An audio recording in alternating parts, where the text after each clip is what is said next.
Because last time we talked about the concept of government and state, and we talk about power, authority, legitimacy, and the rise and success of power, sources of authority.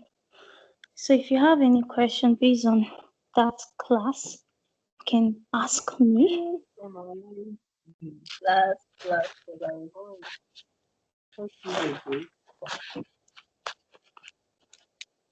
You said? I think you should just give us a brief summary for those that were not in the last class, but I don't attend. Brainstorm. This one night's class is just not a brainstorm. like a brief summary of Okay. what we got last night. Yeah. Alright, no problem. That's what we've done. But I don't know why I'm not hearing you two very well, very faintly. I'm trying to strain my ears right now. But anyway, get over it. So the last time, I think we spoke about definition of power, forms of power, authority, states, sources of power, and the rest. And I believe we all know about power. We know what is power, we know the definition. We say power is the capacity to affect others' behavior through the use of sanction, use of force. And before then, we also have other definition for power, like power is the ability to do work. But in terms of government, it's a different definition. Power is the capacity to affect the behaviors of others through the use of sanction. Then we talk about the forms of power. Can you guys hear me? Okay. We talk about the forms of power. We'll talk about the political power. We talked about the economic power. We talked about military power and then physical power. I believe those of you that were present, you could remember very well. Then we move to the acquisition of an exercise of power. Then we talk how do people actually gain power. So is it through the constitution, sources of power, through coercion, charisma, economic resources, through position, authority, and inheritance. I believe we understand all of this. If you don't understand, you can take me back so that I can explain properly. You just need to be fast. That's what I'm trying to just give a brief summary about it. Now, when you talk about constitution, it has to do with how power is acquired, like through elections held by the people, like that. Then when you talk about coercion has to do with how you acquire power through the use of force, like using force to take power. They have the military, they use force to take power. Like, then we talk about the charisma. When you talk about charisma, it has to do with your intelligence, your ability. You are very good. People like the way you treat them, and then they just. Then we have true position of authority, which is legitimate. Then we have true inheritance, like a monarchy where the king, after he or she dies, after the queen or the king dies, the next in line will take over. Then I believe we also talked about definition of authority. So we'll talk about the definition of authority. So authority refers to the formal legal rights to make and enforce law or policies which the citizens must obey. It's actually different from power in the sense that it's legitimate. It's the people appointed somebody to rule them. You understand? You know, in terms of power, they use force, like somebody wants to take possession of something by force. But in terms of authority, like the way you have your lecturers in your schools, your VC, and the rest, they give you obedience, you obey them due to the fact that they've been placed there to give you that authority, that obedience. But in terms of power, it's just force, whether you like it or not, and the rest. So we talked about kind of authority, institutional authority or functional authority. And we said institutional authority, it has to do with something that is actually legitimate, occupy like public office, Yeah, then you determine what people want to do, you make policies, and then people will pay. Then when it comes to functional, this is the power which occurs to a group of people or an individual as a result of the position he or she holds, like maybe political leader. Anyway, then we'll talk about source of authority. We have the traditional authority, legal authority, charismatic authority, concept of the people. Then we talked about types of authority. We have traditional authority, charismatic authority, legal, delegated, political, positional, coercive, and the rest de facto and de jure. Then we'll move to the difference between power and authority. I hope you guys can hear me. I'm not too fast, right? You're fast So we'll too. talk about the difference between I'm fast. Mm. Okay, sorry. I'm trying to meet up. All right, let me go very gently. So we talked about the difference between power and authority. I would say one of the differences between power and authority is that power has the capacity to affect others' behavior through the use of threats or sanction.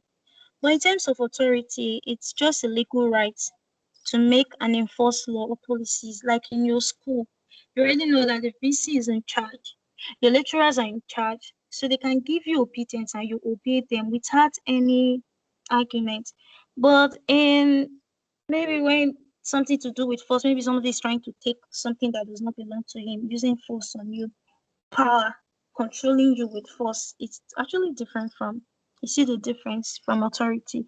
The authority is based on acceptance and mostly legitimate, like your school, the president, and the rest. It's, you know what is legitimate, we'll get there.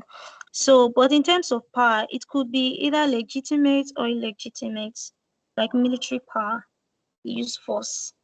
Then it can also be legitimate in the sense that you can appoint a leader, the whole country may appoint a leader. And then as time goes on, you see that the leader is even using force to do everything in the country, like authoritarian um, government. Then we move to, it has it has been observed that authority can be delegated with legitimate responsibility, but power cannot be delegated. And since authority is legitimate, punishment that goes with it is not as serious as that of power. Yeah, it's not as serious because even in power military, they can do anything to you. If they want to kill you, nobody will stop them. They will go to legitimacy. As a legitimacy is the political concept which refers to the acceptance and recognition by the citizens of the country the right of their rulers to govern. The rights of their ruler to govern.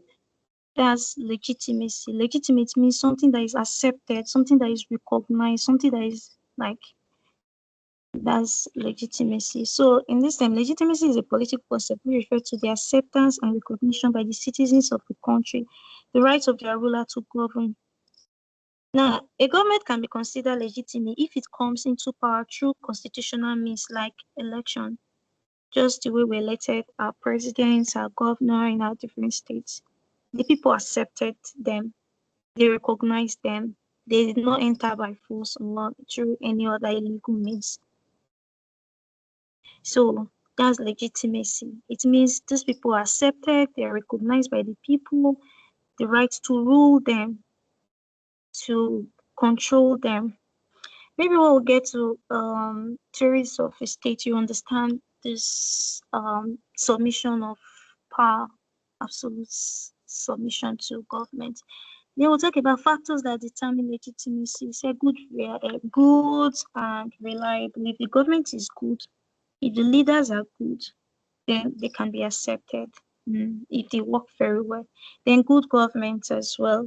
If the government policies are best intention, like the people they like what the governments are doing, they trust, they're confident, providing social amenities, infrastructure, maintenance of law, order, like that, they can still accept the person to be their leader.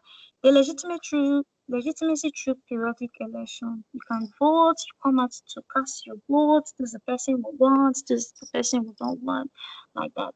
Then we have to talk about customer tradition, like it has to do with all this rural area. Then popular support. Everybody have to support the person.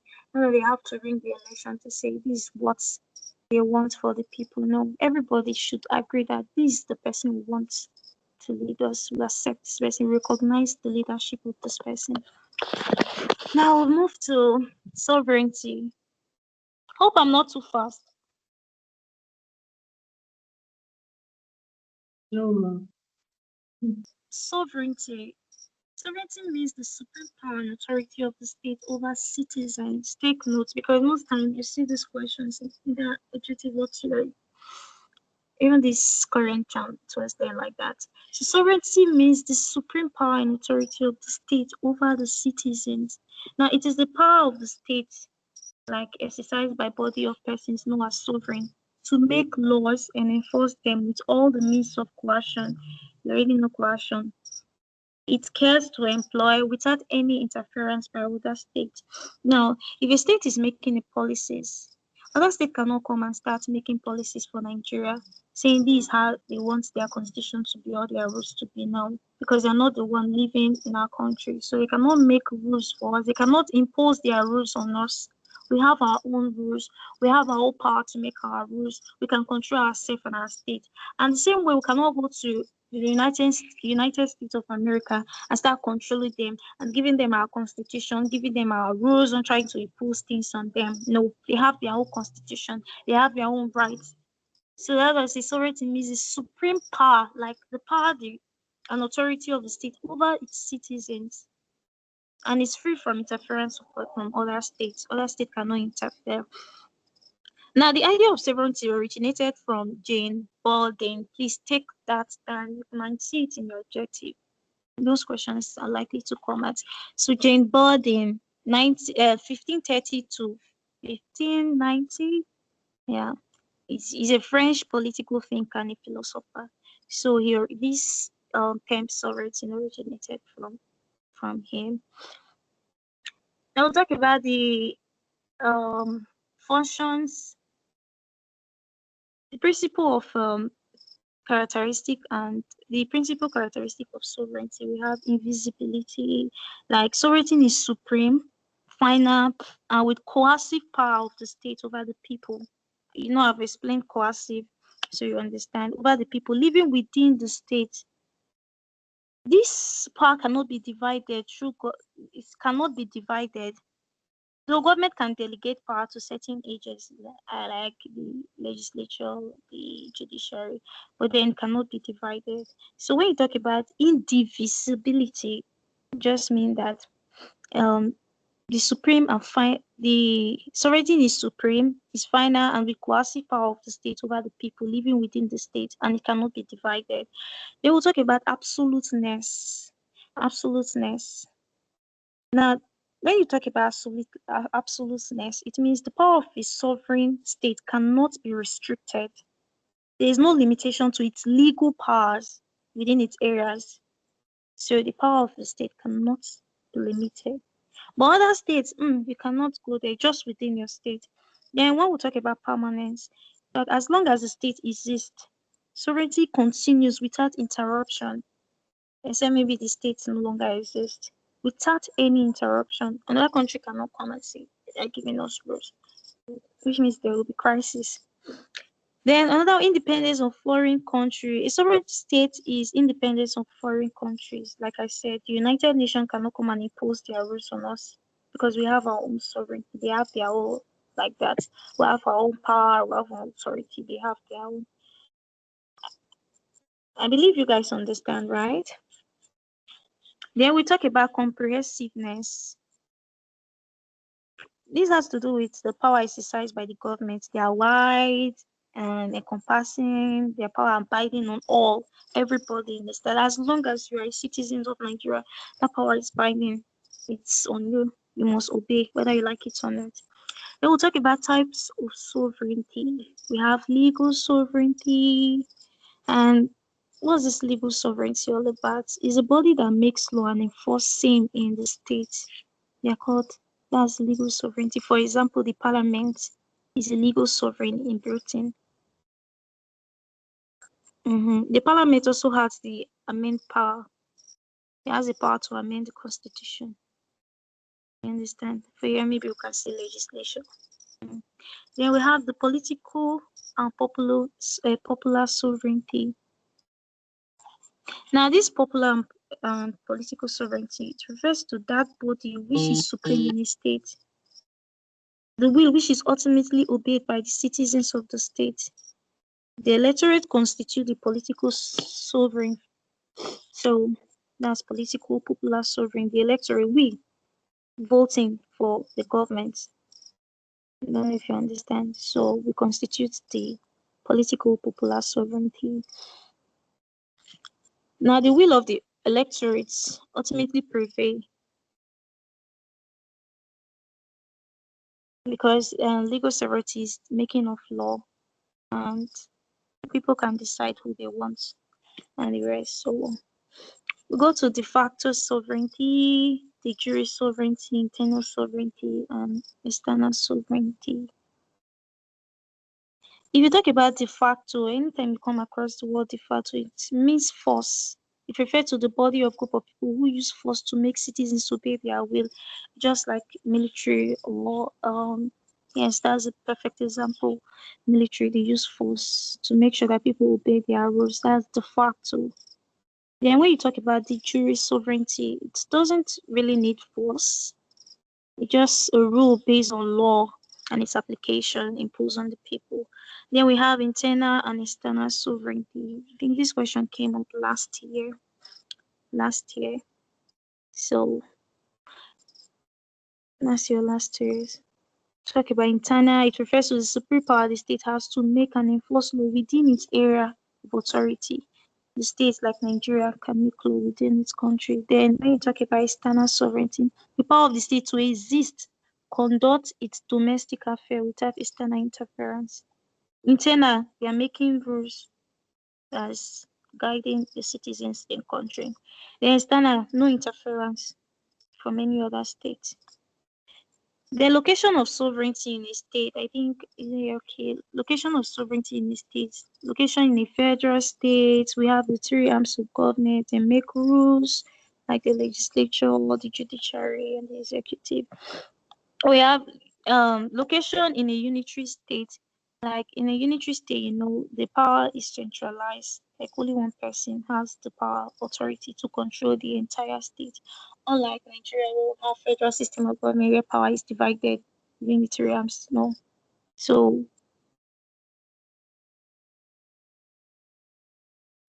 when we talk about location in a unitary state, therefore means power is centralized. Or only one person make the laws that govern everybody. And we have the electorate in a monarch, location in a military regime. When you talk about the electorate they have the ultimate power through the election to decide who will be their representative in government. Therefore, political sovereignty resides with the electorate because they can choose to say we don't want this person and it stands, and they can say they want this person and it also stands through what election. If you understand, if you have any question, you can ask. I hope you can hear me. Then we have limitation to the sovereignty of the state. So when you talk about internal limitation, things within the country that can limit the sovereignty of the state. And when you talk about external limitation, it talks about things outside the country that can limit the power of the state. Now the first one is the constitution. The constitution.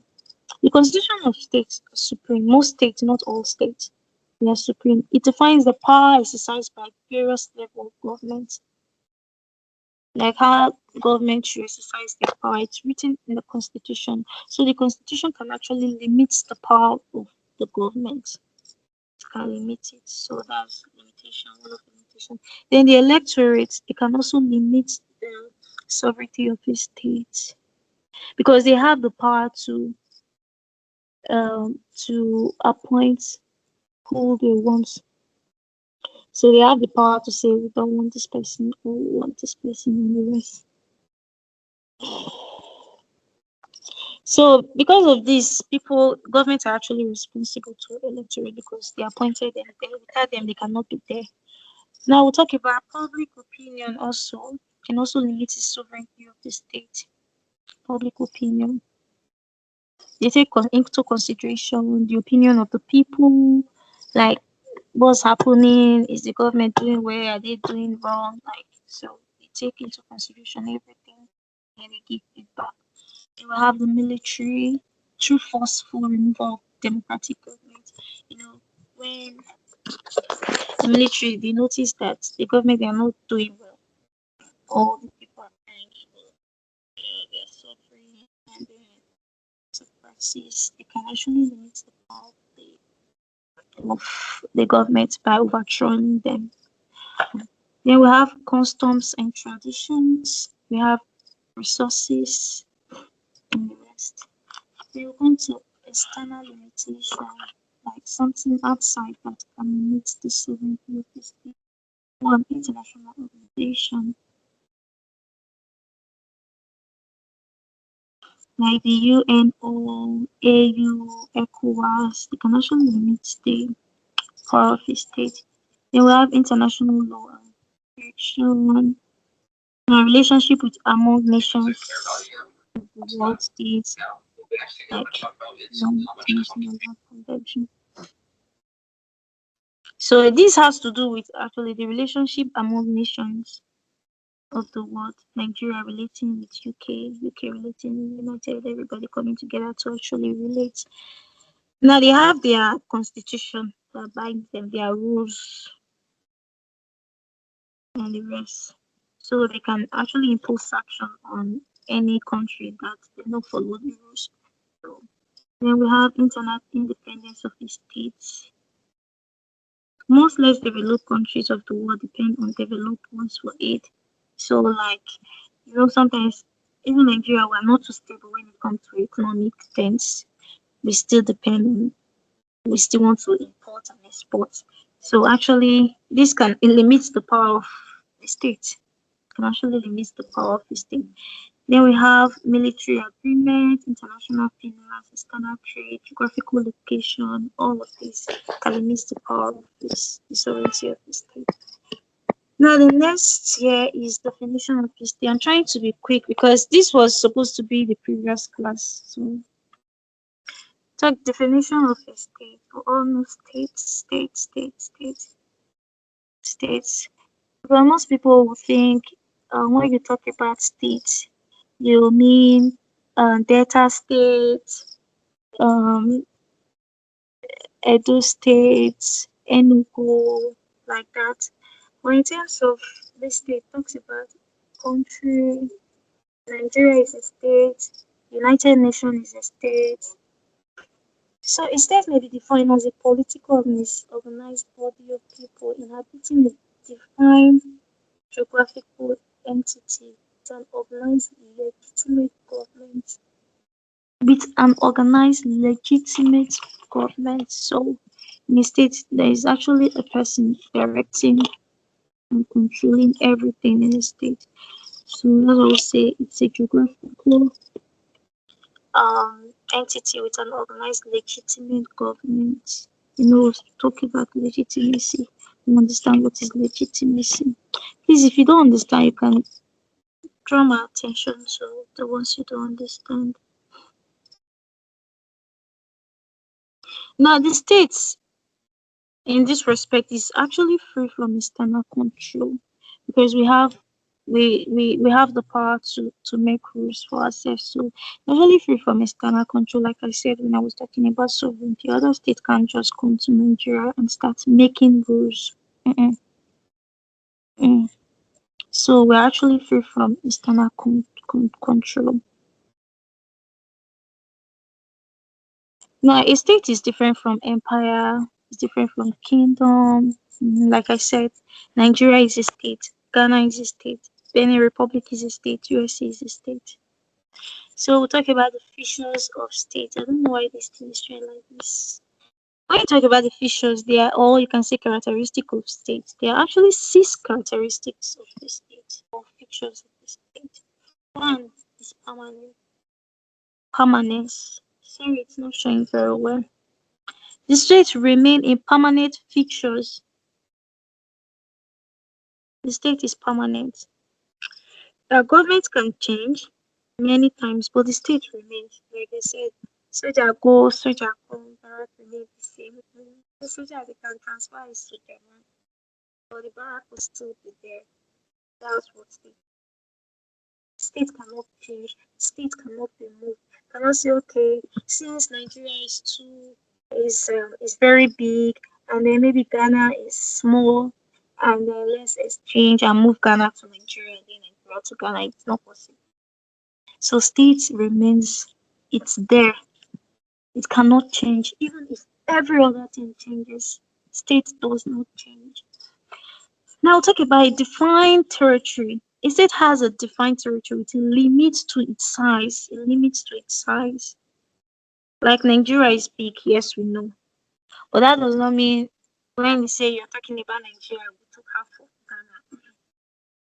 So these your boundaries. There's a boundaries. There are boundaries to divide, showing that this your state ends here, another one continues from there. Then we'll talk about government. We measure permanence, define territory, government. Like I said, government changes. The government is very important for a state to work because without the government, there is no state, and without the state, there is no government. It's as simple as that. Cannot say you Nigeria is a state and then there's no government. Are just living our life like that, like Thomas Hobbes said that the state was the entire universe was just like a state of nature where life was brutish, nasty, and mere. So, but this is not that state. It's not a state of nature. So, since it's not a state of nature where everybody can do whatever they like, there's the government controlling everything, making decisions. So that's what we say. Without a government, there is no state. Even if you say the state is permanent and government can come and go and it changes, the state can never change. Doesn't mean that the state can also exist without government. No. There must be somebody to direct the affairs of the state. If not, there will be a lot of chaos and anarchy. So government is very important. It's one of the features of the state to pilot the affairs of the people making up the state. Because there are people actually making up the state. You and I makes up the state. Then we have sovereignty, as we said before, the supreme power to make laws which govern a state, to enforce law. And that law, other states cannot interfere. We make our laws also. So you don't expect UK to come and interfere. Oh, okay. I remember the coup that took place last. Was it this year? If you guys still remember vividly, that Congo um failed coup. You know, they killed 200 people in Congo this year. Was it this year or last year?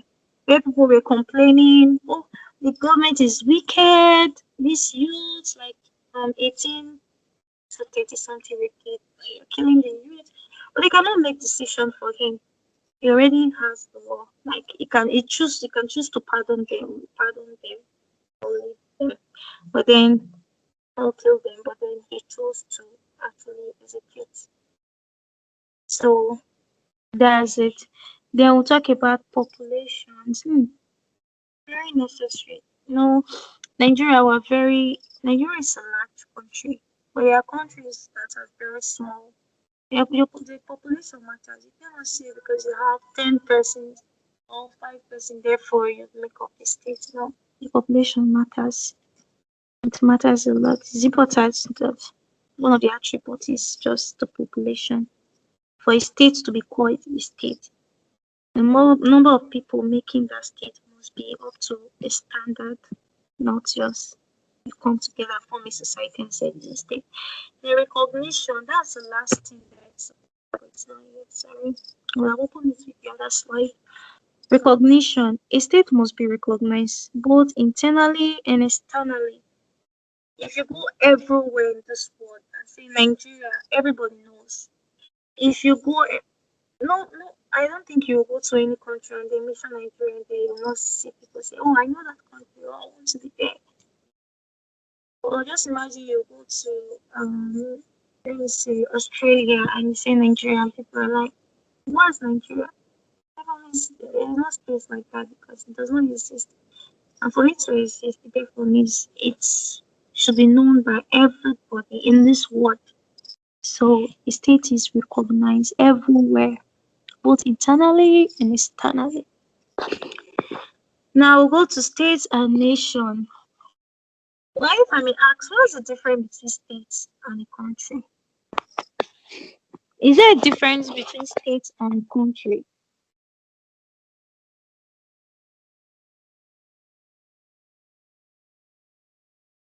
Can you guys hear me?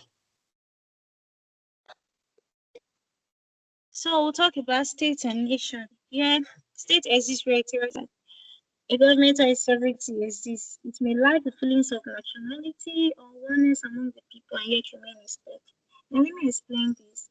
And when you say state, a lot of people exist in the state. And they say it may lack the feelings of nationality, oneness. Like when you see Nigeria, we have different ethnic groups. We have the Yoruba, the Igbos, the Hausa, um, the rebels, Tiv, and the rest like that. So these whole people coming together, this entity coming together makes up a state. Now when it comes to nation, a nation could be seen as a body of people who feel themselves to be naturally linked together. They share common ties, believe they can live together, and are not satisfied when they are disunited and cannot tolerate subjection to people who do not share these ties. These people share the same language, culture, food, dressing. So with this explanation, now I could say Yoruba is a nation because they have the same. I'm just giving an example. They have the same language, they have the same culture, they understand each other and the rest. Mhm. I think if you go to some countries, they speak one language. They speak one language, and you can easily just flow because the whole country, maybe they speak French, or maybe they are speaking one because it's small. It's a small country, so they understand themselves. Like when you go to the Vatican now, they understand themselves. So you can say that is a nation because they understand themselves. They speak one language. They do things together. You cannot even divide them. Or in a state, we have different ethnic group. We have different people speaking different languages. People now you cannot understand Yoruba. Yoruba man cannot understand Igbo. So maybe you learn. But in terms of nation, no, they understand each other. Now we'll talk about society refers to the association of human beings, different people coming together. That's society, association. Yeah, we'll move to theories of a state. Now, please, I will beg you to pay attention to this because it took me time to actually understand theories of the states. And most time you can see it in your exam question. You can just say, explain the theories of a state. And you're like, what is the theory? What is theory of a state? So I don't know if you've come, I know definitely you've come across theories of a state. Now, when you talk about the social contract theory, that's the first thing there. When you're talking about the theories of a state. Please, if I'm too fast, you can just draw my attention to it so that I can slow down.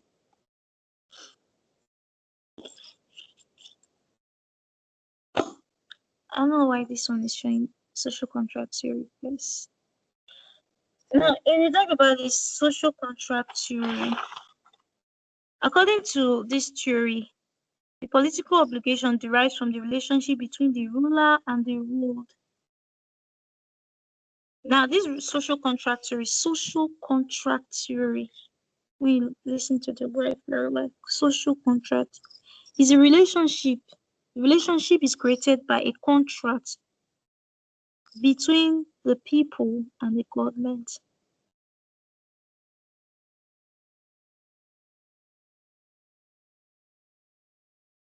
It has to do with the agreement of the people between the people and the government, those that they give power to govern them. So the purpose of this is just to avoid chaos, to avoid chaos. And you know the people that actually, no, before we go there, let's talk about force theory. Yeah, we'll come back to social contract theory because that one is kind of a little bit blunt. When you think about force theory has to do with subordination of the weak to the strong force. Like the weaks don't have any say, we don't have power because the strong, we're actually dominating them. Now, a person physically strong can capture and enslave the weak. The powerful conquer the weak. Now, according to this first theory, said authority was established through violence, war, or domination, like the Roman Empire. During in those days, they fight a lot just to conquer territory. That's what force theory is when you're talking about theories of the state. Then we have the divine theory. Divine theory. Now, divine theory has to do with the belief that the state was created by God, and God sends his deputy to rule over them. And they believe that the ruler they are actually appointed by God, and so they are accountable to God. So you obeying these rulers, you're obeying God. Obedience to the ruler is obedience to God, like the kings. In those days, Israel is a perfect example there. That's divine theory. There are false theory, divine theory. So for the and now move to patriarchal theory. Now this one means by it means ruler by the father, the domination of husband, father within the family, submit the wife and children. So the husband, the children and wife, they are accountable to the man, the husband. So that's it. Then we move to historical and evolutionary theory. That the state is a product of growth. It's evolved gradually, like historical or evolutionary before the way the state is now, it's not the same way it was before. So at times goes on, things changes, different things comes up, different rules are being made, and the rest. Hope you understand. Then we'll come back to social contract theory, like I said. Social contract theory, these people they submit their rules, their entire these absolutes, they submit absolutely to government, all their power, they don't have anything for the government to protect them. Social contract theory, they submit everything in order for government to protect them. Now we have three theorists to this social contract theory. We have the theorists are Thomas Hobbes. And Thomas Hobbes said, according to his explanation, he suggested that individuals agree to form a society and submit absolutely to authority or government in exchange for protection and maintenance of social order. Now, in his own explanation, he believes that in a state of nature, like I said, take this theory wording, you can hear it. Even most lecturers, they quote it a lot. Government or law, life would be, he said, without government or law, life would be very what? Solitary, poor, and nasty. Solitary, brutish, and short. So he said, according to the state of nature, without government, the society would what? Be brutish, nasty, and short. Now, to avoid this, man has to submit himself to authority in exchange for protection and security. So government is actually there to protect the lives of citizens because we allowed them, we submitted all our power and authority to them to guide us, to protect us from this nasty state of nature. Now I go to John Locke, another theorist to this social contract theory. In his own, he held that to obey government under social contract theory was actually a condition upon the protection of the natural right of each person, now including the right of property, a private life, and the rest. Now, in his own, he did not say, like Thomas Hobbes, that man actually submitted absolutely to government. Rather, he said the right, if the government fails to protect these rights which the people have given to the government, they can be removed by force if necessary. It can be removed by force if necessary. Not that it's someday, because they gave them, this is a contract. You are to protect our lives, you are to protect our family. But if you fail, you can be removed by force. Then the third person is Jane Jack Rousseau. We have Thomas Hobbes, John Locke, and Jane Rousseau.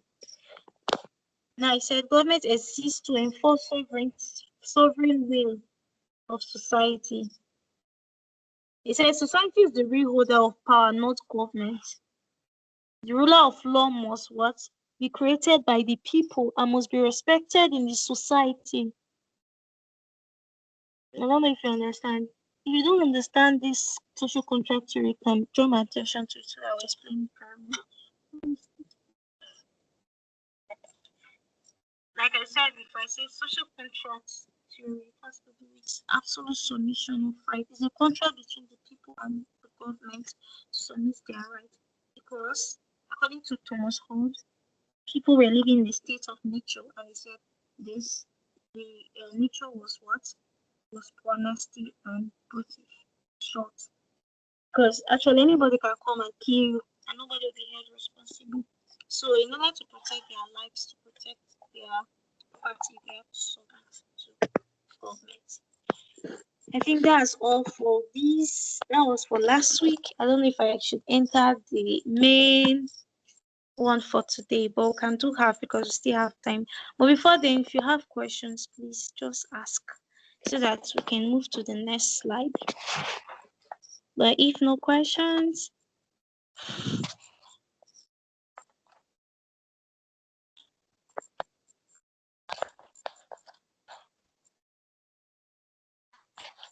if you have any question, please ask.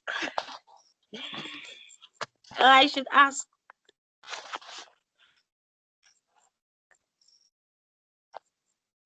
Why is this thing not loud?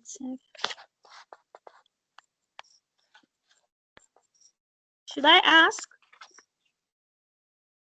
Can you explain that number 4 of the theories you explained, the number 4?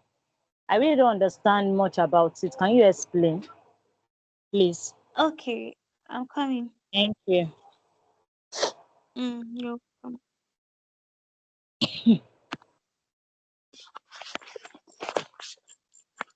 Okay, the number 4 is Patrick's theory. Can you hear me? Yes, I'm with you. Yeah, that's the number 4. Yeah, I'm coming. I'm trying to open the slide. I don't know if you can see it so that I can explain it very well. It's not showing. Hey, I can't hear you. You said what? It's not showing. I'm not seeing the slide again. Yes, I'm trying to go there now. Sorry. Okay. Mm.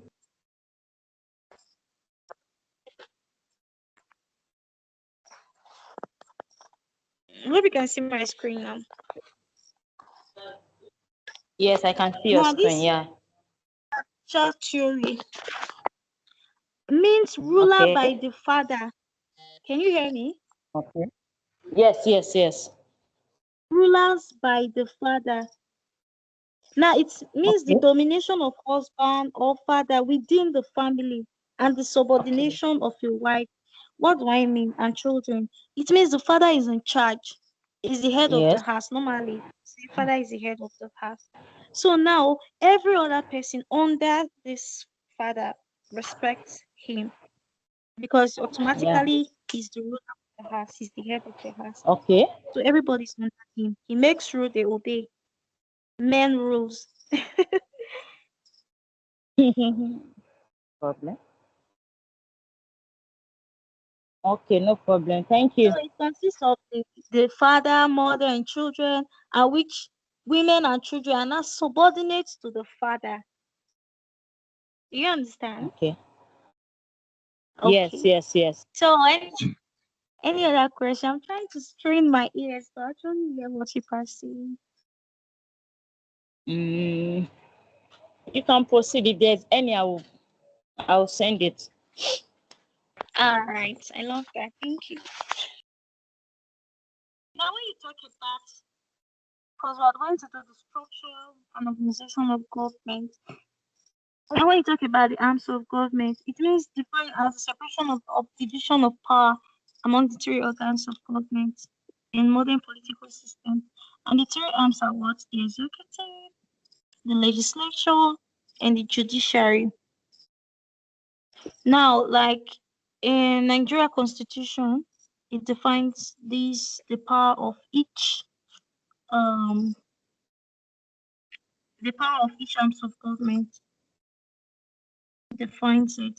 So other states too, they have their constitution, which also stated the different functions of the government, the arms of government. Now we talk about the executive. The executive is responsible for policies making and implementation. I repeat, the executive arms of government. Let me look at the time. Oh, this 10:04, so we'll soon stop. The executive arms of government is the organ responsible for policies making and implementation of policies and laws made in the country. Now, what are the executive? Please, somebody should answer me now. They are the prime ministers. They are Okay. also presidents. Is that? Very Am I good. Yeah, correct? you're correct. Yes, very Okay. correct. And the All ministers right, too. very correct. Yeah, So the executive commissioners. arms is same with the administration for the cabinet, the president, the prime minister of a country, the governor of a state, minister, the civil service, the armed forces, the police. They all belong to the executive arms of government. Now, in some countries, they said the executive may equally also perform some legislature and judiciary functions. Not in Nigeria. For example, the president of the United States of America, Nigeria, etc., they can actually, like the executive have the power to pardon. Like when you go to court and say, okay, maybe there's a case between the state and somebody, it can be the president can say, okay, I pardon you. You can choose to still convict you for your crime. I don't know if you understand.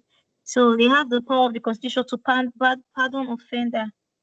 Now also they have the power to appoint top civil servants and judges to Supreme Court.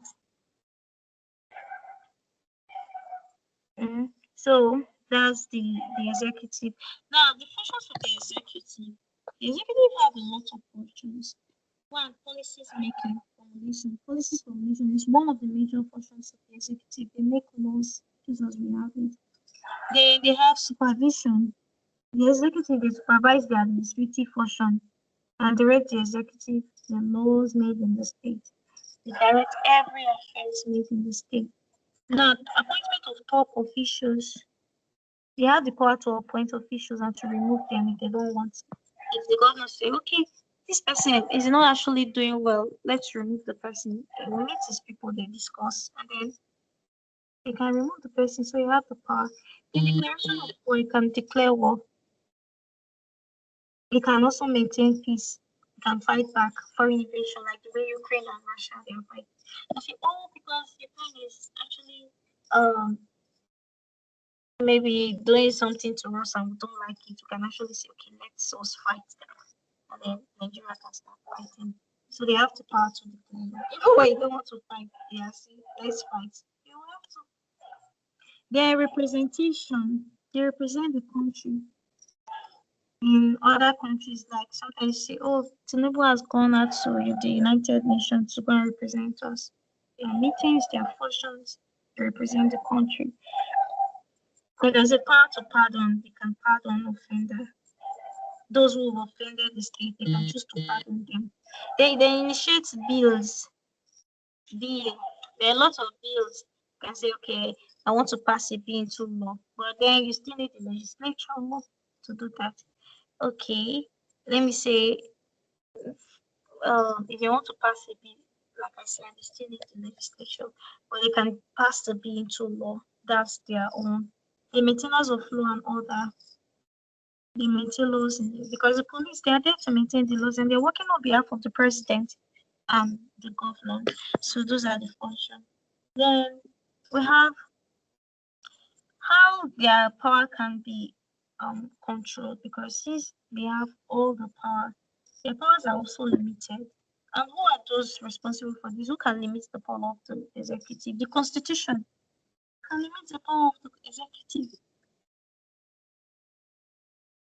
because it already states what the executive needs to do. This is your function, this is your function, this is not your function. So it can limit it. Then even challenge in court can also limit actions of the executive could be challenged in court. Maybe they are not doing the right thing. Say, okay, let's go to court and we can challenge it. And the rest. Then we have change of government. A change of government by peaceful or violent means could be used. Like some countries, they say, okay, since this country, this place, they're not doing well, let's kill the president. Some kind of thing, but it's not possible because it's not easy. And so they can overthrow as well. Also, but dating back to military regime, I think that was what was happening before democracy came in. So you can actually also say they don't want this president. Or maybe let's say Mr. Ali wants to vote, and then he succeeded in winning election, and he ruled for 4 years, but the people did not like his tenure, the way he ruled. Next election, they will not appoint him again, even if they can still appoint him to rule for another 4 years, making it 8 years. They will choose not to appoint him. They want to appoint another person. Then the media can also limit periodic and free election, like we said, change of government, and limit the power. Then we'll go to legislation. I think I will stop at let me just finish the theorems. Now, the major function of the legislation as one of the organs of government is lawmaking. They make laws. Sometimes you will see what the legislation are actually doing. A lot of things, so they make laws.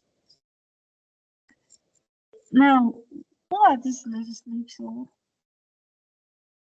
They are referred to as a parliament, national assembly. In some countries, like in Nigeria, we have national assemblies. It may also be called Congress, as in the USA and other countries, the chamber or deputies. So that's the name for legislature. So legislative body, they're said to have, we have unicameral legislation and we have bicameral legislation. What's the difference between unicameral and bicameral legislation, please?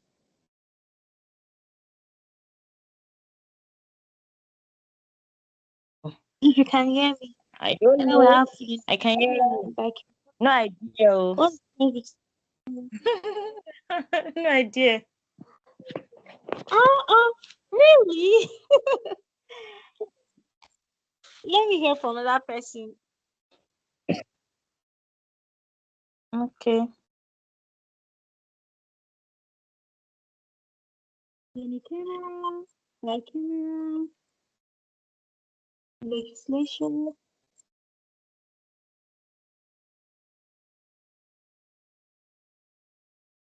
Have you heard about Senate and House of Representatives?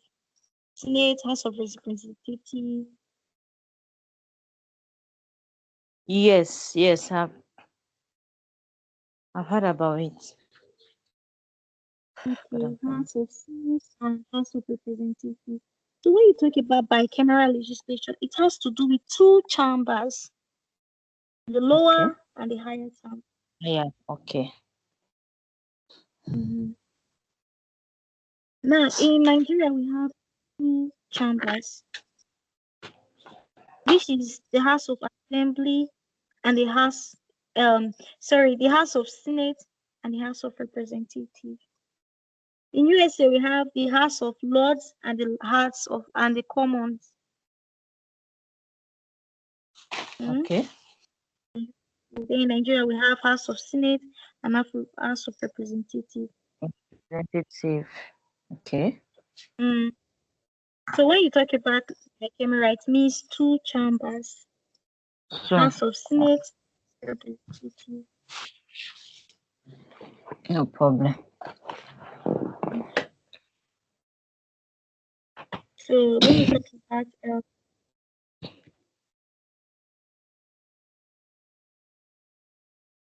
House of Representatives, members of the upper chamber, and the rest. So when you talk about unicameral legislature, it has to do with existence of only one legislative chamber in a country. I think that's. I think in what constitution do we even operate unicameral, bicameral, unicameral? I think was it not Richard Constitution whereby the Northern has both The bicameral upper. legislature and I think Richard Constitution, right? Because Richard Yes. Constitution, the Northern, they have bicameral legislature and unicameral. Then when you come to the Southern region, they only have unicameral legislature. Mm-hmm. So read your constitution very well. I know your We constitution development. 1960, don't worry, we'll come there to 1999.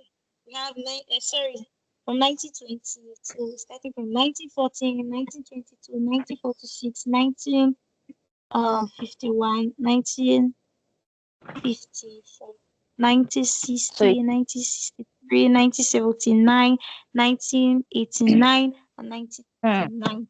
And no features. so it's a must that we know every one of them, all the constitution. Yeah, because the questions can come from anywhere. They can ask you features of Clifford Constitution.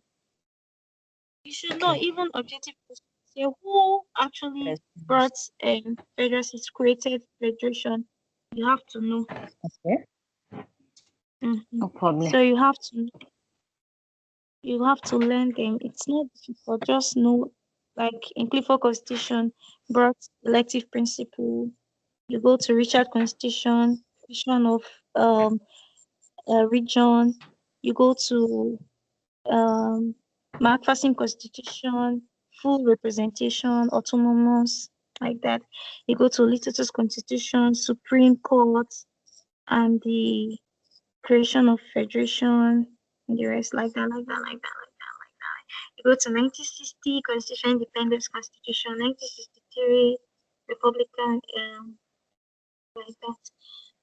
So back to what we were saying. The unicameral has to do with only one legislative chamber in a country. But Nigeria we don't operate two chambers. Mhm. So I think Israel, it's a perfect example of that. Israel. So when you talk about legislation, we have the bicameral legislature, and unicameral, which has the bicameral two chambers and the unicameral one chamber. I hope you understand now.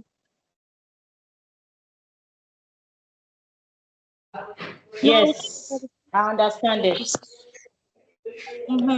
Now, process of legislature, law making, they make laws, like I said. Their own is very interesting. They make laws.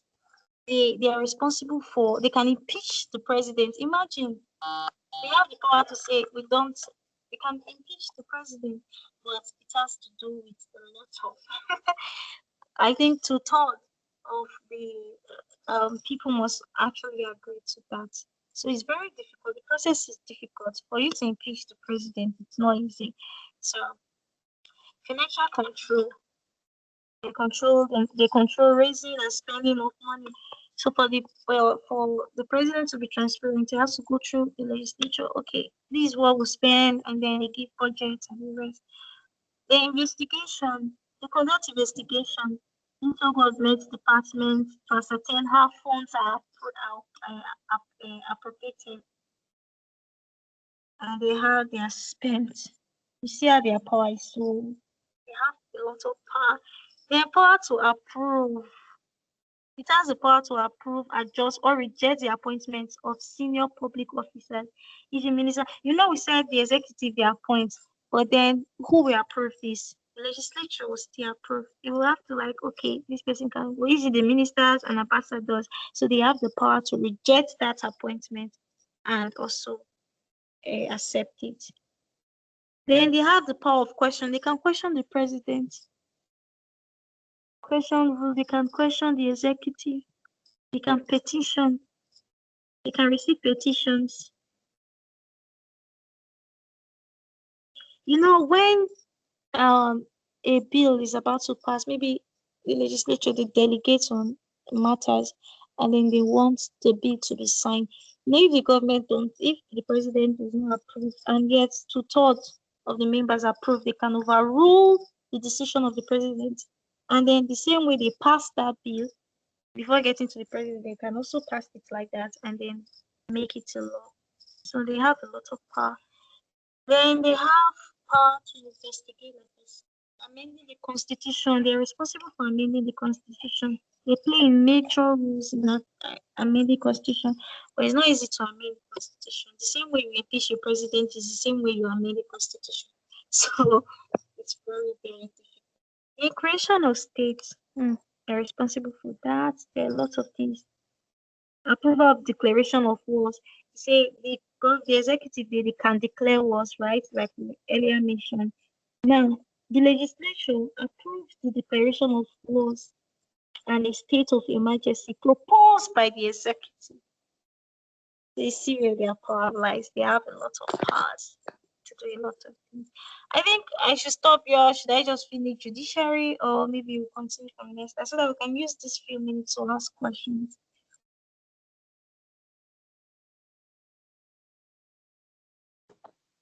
Anyone, you can go through the judiciary. I guess that one is not much. You can go through the judiciary. I've explained. Okay, let me just go through the judiciary. Then we stop there because I've explained bicameral legislation and unicameral legislature. Yes, you are. So now the judiciary, what's their function? It's very easy to tell. Their function is very easy. It's well known. So what's the function of the judiciary? They interpret law. Very good. Yeah. So everybody knows that. They actually interpret that. The acts of God interprets the law of the state and applies the existing law to individual cases. Yes. Yeah. He said, in any modern state, the liabilities of individuals depend upon the fairness of the court in providing protection because they know the constitution, everything, even more than even anybody in the state. Because they read it, they study it, they know when you break the rules and they can apply the rules. So they are responsible for interpretation of the law. Now, what are the examples of this judiciary? Now, in Nigeria, for example, the judiciary is made up of a large number of courts, ranging from Supreme Court to Appeal Court, High Court, down to the magistrate and customary courts. Now, the judiciary they consist of judges who are honest and impartial. But can that be said of our country? I don't know. They say they are impartial. I hope so. Now, we talk about the characteristics the judiciary. They said impartiality. The judiciary is impartial.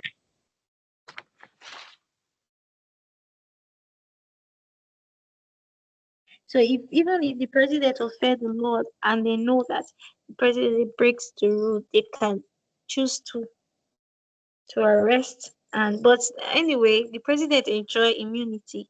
Even the judiciary they enjoy immunity, so you cannot just sue the president just like that when he's still in office. So they have the power to. They are impartial, no bribe, nothing. They are straightforward. This is the rule. They apply it. Then we talk about political neutrality. This means they cannot belong to any political parties. You know, say I'm supporting this party, I'm supporting the party. They are not fans of parties. They are not. Their permanence. Judiciary is permanent institute. It's a permanent institute. Then we'll talk about independence. Will I say the judiciary is really independent? Yeah, it's independent, but sometimes to an extent. The judiciary made independence of the executive and the legislature in order to avoid undue interference and delay in judicial processes. So they are separated. In when you talk about parliamentary system of government, which will discuss in our next class, you see that while the legislature and the executive are fused, the judiciary is different. It's not part of them because they are independent. So that anybody cannot come and interfere and say, this is what I want. Mm-mm. They work independently. I don't know if you understand. Yeah, I've talked about the immunity. Now, judges enjoy judicial immunity in performance of their duties because a loss sentence is person to death. And I say, oh, why will this sentence? So we want to sue this lawyer. Mm-mm. Oh, the judge. No, we want to sue judge. So they enjoy immunity. Even the president enjoys immunity. Mhm. So these are the characteristics of the judiciary. We have the functions. Still the same thing. Interpretation of laws, they punish offenders, the prevention of wrong acts, protection of the constitution, or review. They can review the powers of the executive and the legislature. So I think I'll stop here. In our next class, we'll talk about the independence of the judiciary and the rest. So if you have any question, please just quickly ask before the end of the class. Just few minutes left. Okay, I have a question here. During our last test, or let's say, yeah, during our last test early this year, Test in my yeah, no, exam, the last exam I did in my school, this semester, right? yes, this semester exam, one of the theory has a question. It said, how does Marzik's theorem explain the origin and the role of a state of the state? And out of what you just said, I didn't say anything like a Marzix. That is Marxisc theorem. Muslim's theory. Yeah. Yes, there are lots of theories. There are lots of theories. Okay. Can you explain, please? Okay, I'm coming. Okay. Adam Mas's theory is like how will I put it now? It's like economic. Okay. So it's like the state is like a tool for the rich to it's like a tool for the rich to oppress the poor. I don't Okay. even understand. Mm-hmm. Okay. Now according to Kamas, he said the government protects the interest of the capital class. I know what those capital class are called. They're called is it bourgeoisie? Those are the working class. They're called bourgeoisie. I don't know if you've heard about that word. Yeah, Then heard about it, yes. then the working class are called proletariat. Is Okay, it no problem. proletariat? So when you talk about Mas's theory, it has to do with the economic. He said the state is a tool for the rich to oppress the poor. And you know, Kamas Oh, was really against that. So the rich people, because they have everything, they dominate the poor and they have to work for them. They control the poor because they have all the resources. So when you talk about the Mas's theory, just the oppression of the poor, the rich oppressing the poor, the okay. government protecting the interests of the capital class, which are the rich people, the owner of wealth. When you talk about capital class, they are called owner of wealth. Okay. Understand? I've answered the question. I don't know if I answered it very well, but that's what I understood from me too. Okay. Because I've not really read that in very well. I came across it one time as I was studying, but that's it. Okay, no problem. The other question I have is general. Concerning this exam coming up in August or late July. Is it most of the questions? Is it that all the questions are based on Meaning past my ears. Please, questions? can you be loud? Because I'm trying to strain my ear. All the questions you're asking, I'm not really getting it. Trying to even Okay, and I mean, Can you hear me now? Yes. Okay. What I'm trying to ask is the questions that's been set, are they from past questions? JUPEB don't actually set past questions. They don't repeat questions, but it Okay. can be similar. You can see similar questions or one or two. But then one thing I noticed from my previous exam that I wrote, Okay. I went through 2015 down to, because even this, I use Mahadumia app. Honestly, it helps me a lot. Like, I used it. If you are very serious with what you are doing, Mahadumia app, it's helped a lot. So I think I followed up with it. I saw some questions because I think I read to an extent that if I even see any question, I'll be able to answer it because I was not even scared of any other question because I've read in out of my book. But then I came across theory, it was difficult to answer. Then I gave Hmm. up. But when I went back again, I tried after studying, I tried to look at it and I was able to answer. But then along the line, I discovered that most questions are repeated, especially in government theory. Okay. In a But it different. would be slightly different. Like, I know they repeated what is a state, and then they said theories of a state. Then the following year, they said what is a state, and then characteristic of a state. I don't know if you understand. Then another year, they say what is nationalism. Okay. Then another year, they say give the factors that led to nationalist movements. You see, they are picking from one angle because I think this syllabus started when 2022, right? And it will end 2026, I guess.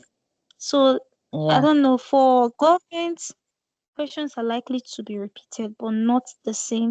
Maybe they will just give something, one or two questions may be repeated. Then when you come to literature, if you're offering literature, it's very difficult because they may want to, because literature is wide, so they may want to pick. Then when you come to CRS, I think it's the same thing because I know 2 years they repeated something like proliferation and then Okay. religion and society, and it was repeated during my own term when I wrote. I saw it. Then I think I saw something. Okay, the only thing they changed because due to the fact that they said link questions, they change government that same day we're supposed to write. So they made it more simpler. To me, it was simple. I don't know about other people. So they made it more simpler, and it was kind of a little bit repeated. Why? Because I saw what is citizenship. Just imagine, and how do you gain Okay. citizenship? It's a Okay. repeated question. So most time it's repeated, but I will not advise you to rely on it because most time it may not be so, you may not be lucky. So it's better to read everything so that you not just be surprised when you see the questions. But in terms of objective, it's difficult anyway because even if it's repeated, they will twist it. So that's it. Mm. Mm. Okay, no problem. Thank you very much. Thank Don't you be so scared. much. It's actually don't be You know, scared. the only issue I'm Yeah, having is, JUPEB is difficult. I've not Everybody been knows. attending But then class. we study very well, bet you said? I said the only issue I'm having, as at last year when I started, I wasn't having this fear because I was attending class back to back, but my job schedule now has been increased, and the days has been increased. So I don't go to school like that. I once like Why? today I got, That's the problem we're facing here. People are so not I really interested, don't but know when that time. exams close, you- You now say? let me tell you something. And for if you want to help yourself, make sure you go for every class because most time they may explain things and the way you read it and understand may not be the same way they will explain it. And then That's it. if you are constantly going for lectures, it will help you because those things that they explain in the class, it will help you in your exam. Like when we wrote government, the last paper, I did not expect those questions because I was reading difficult ones. And when I saw the question, I was like, geez, I did not study this. But then those explanation in the class, I used it to write. I was even thinking I would get low mark. Even in CRS, I guess, I got A. I was surprised. Like, oh, even after, because that was what I was listening. And then now it's time to produce. When because they were already expecting, because most people have already saw the link questions. So in the exam, you could see the shock in their faces, like, but I was just like, okay, because you attended the class and you read. So even if you did not prepare for that particular, you still remember what you studied. So it's better for you and attend most, like Maduna is actually helping a lot. You attend, they are giving you even what you are paying for, they are giving you more than what you are paying for. So use the opportunity wisely and make an A in your exam. And people will recognize you. Like, oh, okay, you did well in JUPEB. They want to give you admission quick, quick. They want to even put you in number one. I remember I'm saying this to inspire you if you are listening, because I know I'm not even supposed to say this. I was placed as number one when they wanted to give admission in my faculty. I was the number one student that they placed there. So that's what it is. When you work very hard and people see it, they will actually want to recognize you. And I got the highest there among those people that they want to pick in my faculty. So they put me in number one. I don't know about other people if they left, but that's it. I'm saying it Problem. to encourage you, so you have to start going for I class. It know. helps and tell you study. But my job, I work, like I don't just know. I'll just it has been so, in fact, it got to a stage I even got discouraged that will I even continue, because the notes, everything is just much. Where will I even start from? Compared to last year I was Yeah, attending back to back. most students and how That's just the they do this. challenging Although I challenges I'm assure having. you, like if you practice, just focus on two courses you think you want to do well on, and then maybe you just say to yourself, okay, I want to get A in government, then maybe I'll get B in this course, and then C in this course, and then I'm good to go. Then you work towards it and read syllabus by subject. Don't skip. And even with your work, you can still try to fix the time for yourself. If it's even an hour, just do it and rest. So Okay, you no can do problem. it. Thank Don't be you. scared. Yeah. Somebody once told me it's difficult, but you can do it. So it's difficult, but you Great. can do it. People have done it. Yeah, So you can do yeah, it that's as well. true. Don't be Yeah. scared. Okay, Yeah. no problem. Thank you very much. I really appreciate. Thank you. Yeah. You too. Thank you. Any more questions Okay. before we go? No question. Okay. All right. Good No night. See you question. guys next week. Good I night. really appreciate it. Okay. Bye.